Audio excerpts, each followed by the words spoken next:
ये है खबरों की खबर और आप देख रहे हैं खबरों की खबर टीवी। अभी तो जेडब्ल्यूसी का खत्म हो गया मामला टेन्योर। आपका सवाल क्या है? आपने कहा कि जेपीसी का जो रिपोर्ट है उसके अनुसार वक्त पर कंट्रोल होगा, लेकिन हम 1 इंच जमीन नहीं देंगे, चाहे दरगाह हो या मस्जिद। देखिए, जो फाइनल रिपोर्ट दी गई है और जो बीजेपी के एमपीज ने जो अमेंडमेंट्स दिए, जो उनकी न्यूमेरिकल स्ट्रेंथ के ऊपर उन्होंने उसको पास करवा लिया, और अपोजिशन ने जो अमेंडमेंट्स दिए उसको हम लोग पास नहीं करवा सके क्योंकि हमारे पास स्ट्रेंथ नहीं थी।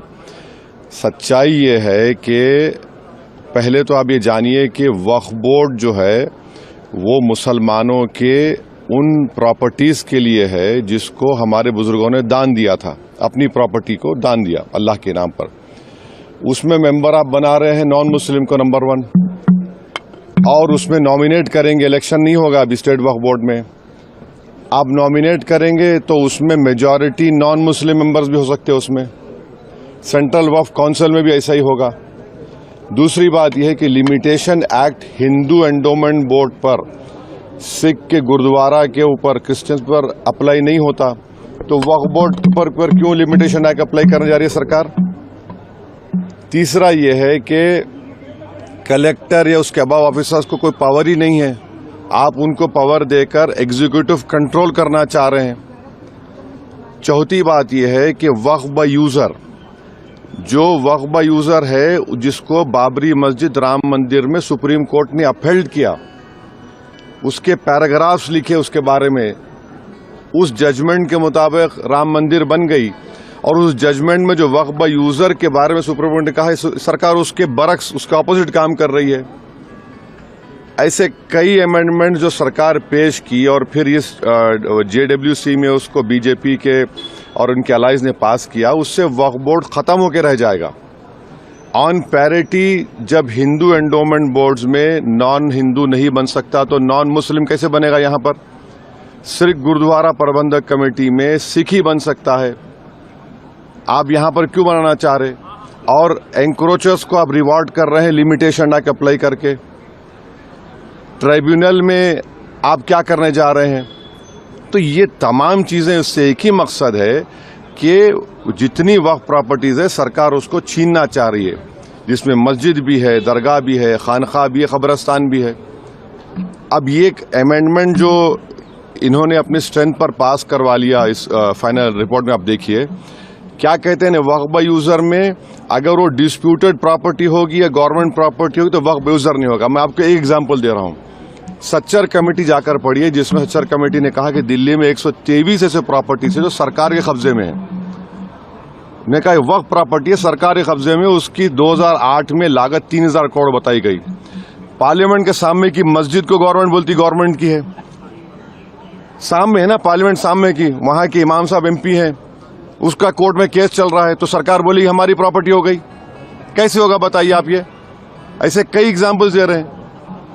आप इवैक्यू प्रॉपर्टी खत्म कर रहे हैं, इवैक्यू प्रॉपर्टी अलग है, इवैक्यू बाय वक्फ अलग है। पंजाब में हजारों एकड़ इवैक्यू प्रॉपर्टी जिससे रेवेन्यू आता है उसको खत्म कर रहे हैं आप, तो उससे फायदा किसको हो रहा है? सिर्फ नफरत की बुनियाद पर मुसलमानों की प्रॉपर्टीज को वक्फ की प्रॉपर्टीज छीनने के लिए। और एक बात समझिए, ये वक्फ की जो प्रॉपर्टीज है वो हमारे लिए एक वर्शिप है। नमाज हम पढ़ते हैं मगर ये भी हमारा एक वर्शिप है, उसको हमको उससे महरूम करना चाह रहे, ये हम इस कह रहे हैं। तो इनका मंशा और मकसद तो वो एक ही है ना, वक्फ प्रॉपर्टीज बचाना नहीं है, छीनना है।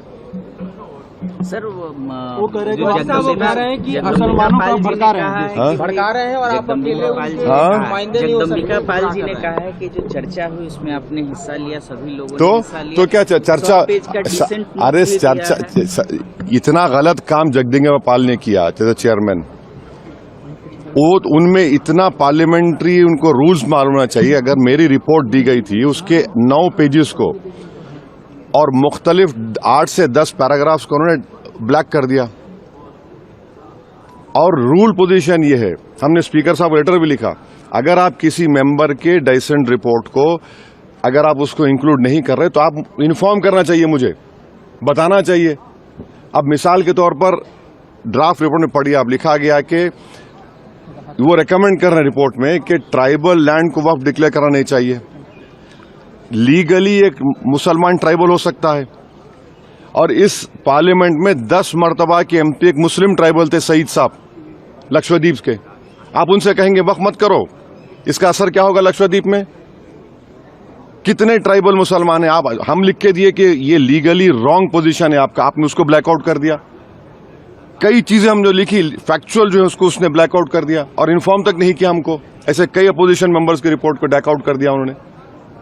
तो ये मनमानी की उन्होंने उसमें ना, तो देखिए 391 का रूल है, डायरेक्शन 91 भी हम मानते हैं, मगर आपको तो रीजन बताना चाहिए। फैक्चुअल को आप चीजों को आप उसको ब्लैक कर देते हैं। आपका डिसेंट नोट कितना पेज का था? डिसेंट नोट तो हमारा बहुत लंबा था, जिसमें से कई फैक्चुअल जो चीजें थी, इसको चेयरमैन साहब ने अपने पावर्स का very narrow and parochial interpretation लेके ब्लैकआउट कर दिया उसको। फिर हम लेटर लिखे स्पीकर साहब को, अपील किए उनको डायरेक्शन 91(2) में कि सर इसको आप इंक्लूड करिए, इसमें देखिए आप सच्चाई है इसमें पूरा, इसमें कोई गलती नहीं है। अब स्पीकर साहब के पास है वो। वैसे साहब, लेकिन कुछ तो डाइल्यूट किया गया है। बिल्कुल क्या डाइल्यूट किया गया बताइए? नहीं आप बोलिए डाइल्यूट किया गया, बताइए बोलिए। वक्फ बाय यूजर वाले हम तो आपको एग्जाम्पल दे रहे हैं ना भैया। आप कह रहे हैं डिस्प्यूट होगा गवर्नमेंट प्रॉपर्टी की, डिस्प्यूट के माने आपने लिखे उसमें, डिस्प्यूट कुछ भी हो जाएगा। अच्छा, और एक उसमें बिल में क्या है कि आप वक्फ के मुतवल्ली हैं, मैं जाकर कलेक्टर को बोलता हूं कि भाई ये इनकी प्रॉपर्टी वक्फ की नहीं है, और कलेक्टर जब इंक्वायरी ऑर्डर कर देगा तो जब तक वो वक्फ की प्रॉपर्टी नहीं रहेगी ना उसमें टाइम पीरियड है। अब कलेक्टर इंक्वायरी ले गया, मेरी वक्फ प्रॉपर्टी खत्म हो गई, इंक्वायरी का टाइम लिमिट नहीं है। और कलेक्टर कौन होता है? कलेक्टर गवर्नमेंट अपॉइंट करती नहीं करती, तो ये सेपरेशन ऑफ पावर्स का वायलेशन भी है। कहां से होगा बताइए? यही तो हम बता रहे हैं भाई, ऑन पैरिटी आप इसको क्यों देखिए ना, हिंदू एंडोमेंट बोर्ड्स में, सिखों के गुरुद्वारा में, क्रिश्चियंस में, ये सब चीजें हैं क्या? अब वहां करने वाले हैं क्या? अच्छा, वक्फ फंड आता था 7%, उसको आपने कम कर दिया 5%, और अमेंडमेंट क्या किया? What ever the number government sacrifice है और कम हो जाएगा। अब कैसे चलेगा वक्फ बोर्ड? फिर इसके बाद भी अगर ये सरकार तो बिल लाने का प्लान करिए, अगर बिल आएगा तो फिर आप लोग क्या करेंगे? बिल आएगा तो हम जो करना है करेंगे, क्या बात है सर? पाल साहब कह रहे हैं और जो एनडीए के अलाइज हैं उनको सोचना चाहिए। हमेशा पॉलिटिकल एनिमो नहीं होता ना सर। आप मुसलमानों को भड़का रहे हैं, ये जगदम्बिका पाल कह रहे हैं, क्योंकि आप मेंबर थे जेपीसी के। आपने डिसेंट जेपीसी नहीं है, वो ज्वाइंट वर्किंग कमेटी है, उनको इतना तक नहीं मालूम। जेपीसी बोलते रहते हैं, ज्वाइंट वर्किंग कमेटी है। जेपीसी अगर होती तो उसको इन्वेस्टिगेटिव पावर्स होते, जैसा वन नेशन वन इलेक्शन बनाया गया है। ये ज्वाइंट वर्किंग कमेटी है, बस राग अलाप रहे। जेडब्ल्यूसी है, वो तक नहीं मालूम उनको।